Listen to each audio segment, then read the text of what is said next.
la région Occitanie, déjà depuis de nombreuses années, que ce soit sur son versant Pyrénées ou sur le versant Languedoc-Roussillon, a déjà évidemment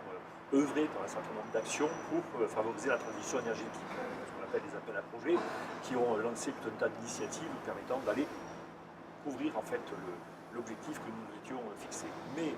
nous voulons aller beaucoup plus loin, et nous sommes allés beaucoup plus loin, puisque nous avons créé une agence, l'Agence régionale de l'énergie et du climat, qui va permettre justement de tenir en fait les deux bouts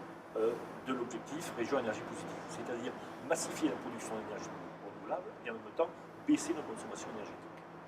Sur la partie production d'énergie renouvelable, nous avons donc des sociétés qui rentrent dans des projets très concrets, comme par exemple les ombrières du stade de la Méditerranée à Béziers, ou les ombrières de l'INSIA 7 ici à Toulouse, mais également aussi des projets qui vont se développer notamment au niveau des parcs d'exposition à Toulouse, pour par exemple développer des centrales photovoltaïques. Nous faisons également aussi pour la biomasse, nous faisons également aussi pour l'hydroélectricité. Donc la région petit à petit participe elle aussi à favoriser non seulement les projets, mais pas simplement en subvention, mais également aussi en rentrant dans le capital de ces sociétés, de façon à pouvoir massifier cette production d'énergie renouvelable.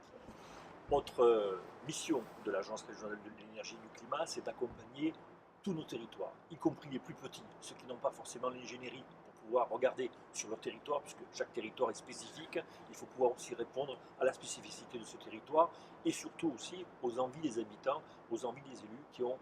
besoin de pouvoir travailler aussi sur leur territoire la transition énergétique et être dans l'objectif de région énergie positive. Donc là-dessus, on fera des diagnostics. On leur permettra en fait de connaître, de savoir exactement ce qu'il est possible de faire sur leur territoire.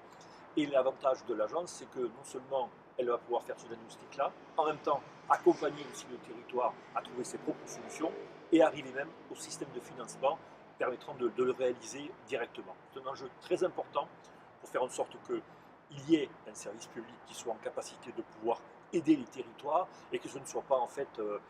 des sociétés privées qui soient seules capables de faire le diagnostic et de proposer des solutions qui sont souvent aussi des solutions qui intéressent ces mêmes sociétés. Donc c'est aussi un moment important pour la région que d'aider l'ensemble de ces territoires de ce point de vue-là. Sur la question de la mobilité, baisse de consommation sur la mobilité, l'énergie finalement qui est la plus propre, c'est celle qu'on ne consomme pas. Donc, dans le cadre du salon Energaia, nous avons signé une convention avec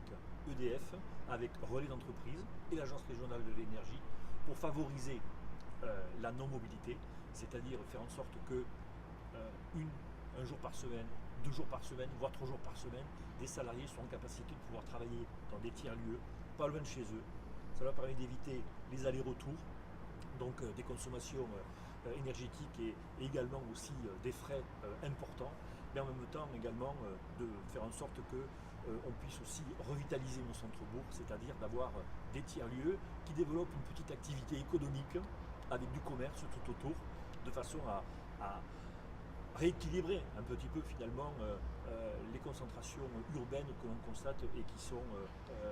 génératrices de pollution et également aussi de consommation énergétique assez importante.